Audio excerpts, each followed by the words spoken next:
and welcome to Sustainable Prepping, your home for fear-free emergency preparedness and a sustainable life. My name is Brecky, and it is time for a car chat. Y'all, it has been a while. Long time, no chat. It's been almost a month since I've been able to film, edit, and upload a video, but I'm finally getting back in the saddle. I'm taking a chance where I'm doing some errands to do a quick car chat with you because I missed you guys, and I got a whole bunch of new subscribers. Hello, I'm Brecky. Welcome. Normally, I upload 2 videos a week. It has been a wild ride this last month or so. I will give you a whole video on details, but let's just say spouse out of town, out of the country actually for a conference, and in-laws were here, and end of school, and I have an 8th grader who's now going to be in 9th grade, and like just all the things. So hoping to get more videos, and I'll do a whole like behind the scenes. Can you guys even see me with the sun? I don't know. I think this video might be a little wonky, but this is the time I have, so I'm going to take it. Today, I wanted to take a little bit of time, first of all, to say hello. There's been a whole bunch of new folks who found me. Welcome to A Progressive Voice for Emergency Preparedness. Glad you're here. If you're not new, I'm really glad that you're still here, y'all. We are chugging away, inviting people into the conversation, making space for people in emergency preparedness. So I'm real excited about all of that. But today, I really wanted to talk about and actually have a conversation, okay? Actually have a real conversation in the comments, in the Facebook group about the tension between self-sufficiency and the kind of hyper promotion of self-sufficiency that I've seen in a lot of videos lately, and the kind of alternative, or I don't want to say alternative, I don't think they're completely at odds, but one of the other narratives around emergency preparedness, which is a collectivist system. Now, one of the things that if you've been around emergency preparedness or the homesteading community for any length of time, you have heard self-sufficiency, self-reliance, self-sufficiency, self-reliance, right? And they say this in place of the phrase sustainable, okay? So if you were talking to someone who's emergency preparedness minded, homestead minded, and tends to be on the conservative end of the spectrum politically, they're going to talk about self-sufficiency and self-reliance. And if you talk to somebody who's on the progressive end of the spectrum who might care about emergency preparedness and who might care about homesteading, but is coming at it from a more environmentalist standpoint or whatever, they're probably going to talk about sustainability or self-sustainability or self-sustaining.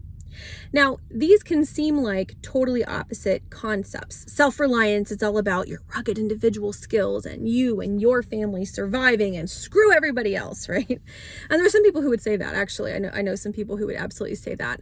There are some very big YouTube channels of preppers who will shoot you if you come looking for food on their property, right? Like they have no qualms about saying that and holding their giant guns and using them as a prop, okay, which I have a whole bunch of thoughts about, and I should probably do a video on that. But for this video, I want to continue this conversation about self-sufficiency. And so their concept, right, this kind of very extreme concept of self-sufficiency, self-reliance, is it's your responsibility to take care of you. And if you don't, oh well, right? Oh well. You're not going to get any help from me, or if I'm going to give you help, I have very, very strict parameters about that help. Okay, you are over there because you didn't plan ahead. Your fault. On the other end of the spectrum, we have this idea of collectivism, and I'm going to use the term collectivism to really differentiate. I'm not talking about communism. Communism is a totally different political structure. It has to do with the redistribution of wealth, and it's not elective. Okay, collectivism is a collective, so voluntary group of people who choose to, in some capacity, share resources. All right, and it tends to be voluntary. Okay, it's voluntary, and it doesn't have to be you share everything. You can share some things. So collectivism is an alternative to this rugged individual self-reliance. And I think we need to be having more conversations about why we need to be talking more about collectivism and not about self-reliance. Because you cannot know everything. The 6 people, 8 people, 12 people in your family unit cannot know everything. They are not going to be a brain surgeon. They're also not going to be an engineer. Like, you're not going to have all the fields covered to survive any kind of serious crisis. So why is it that the gold standard for emergency preparedness is self-reliance? Is this idea, and not just self-reliance in self-responsibility, okay? Because I do think self-reliance in learning to be responsible for yourself, to be brave enough to take on tasks that are outside your wheelhouse, having a good skill set, to be able to rely on yourself first, and to not need to be saved. Okay, I'm okay with that. But when we talk about self-reliance, and what we really mean is individualism, and I think that's a coded term, I think we run into some really dangerous waters. I wish I had notes, because in my head, this was going to be a much more eloquent conversation, but I'm in the car waiting for groceries. So, and I've got hot dinner that smells super good. We picked up takeout because I didn't feel like cooking. So, collectivism in contrast to self-reliance. I think about the electrical grid, and I'm going to use the grid as an example here. In the emergency preparedness and homesteading communities, we often hear rhetoric that the grid is evil. You got to get uncoupled from the grid. The grid is the man. Damn the grid. It's going to go down. It's too fragile. It's not good. And there's some truth to all of that, right? I mean, hello, Texas, the grid went down and it was bad, right? Our grid and infrastructure here in the United States is outdated to the extreme, because infrastructure isn't sexy, so nobody wanted to do it, and now it's biting us in the backside. Infrastructure is clunky, and we don't yet have really efficient systems that are letting us, sorry, someone is walking really close to my car and it's freaking me out, man. I don't like it when they do that. Okay.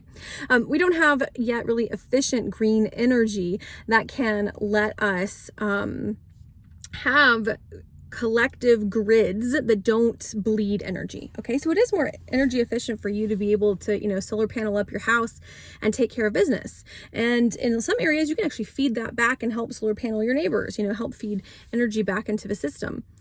So I get it. There are problems with the grid. Anybody in the environmentalist section, okay, if we think about the kind of leftist, hippie kind of side of things, that it would be critiquing the grid, they'd be critiquing it because of dirty energy, right? We use coal, we use natural gas, we use inefficient systems to power our homes, to power our lifestyles.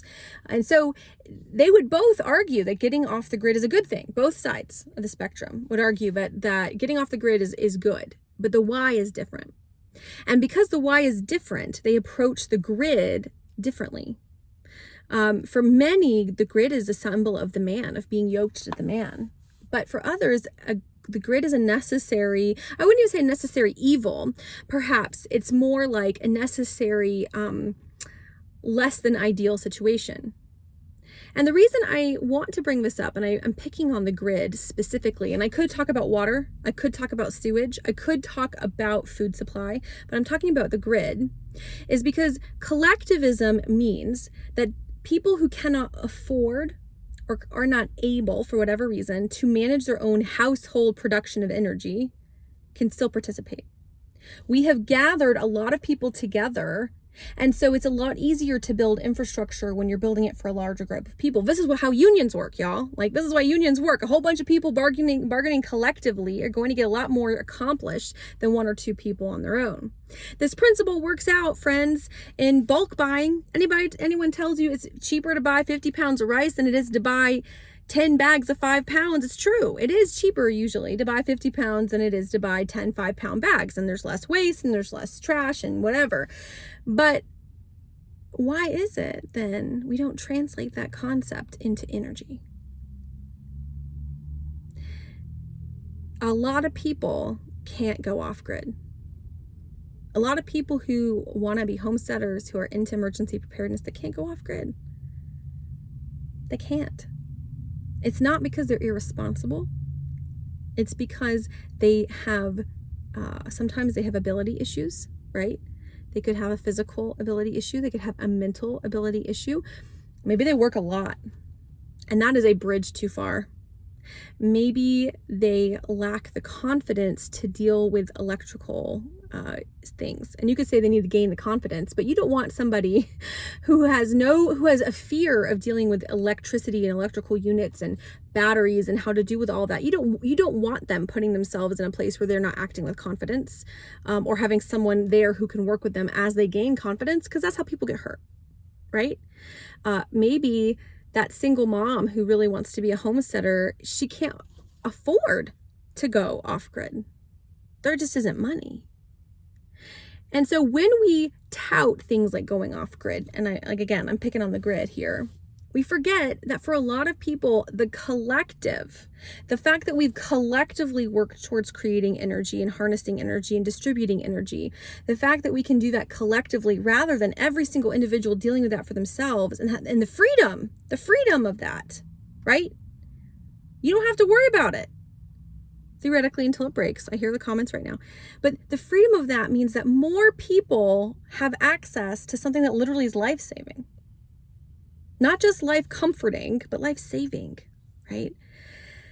And when we stress self-reliance and self-sufficiency as the epitome, as the pinnacle, as the goal, F the system, F the grid, F the man, which is a lot of what I'm hearing right now.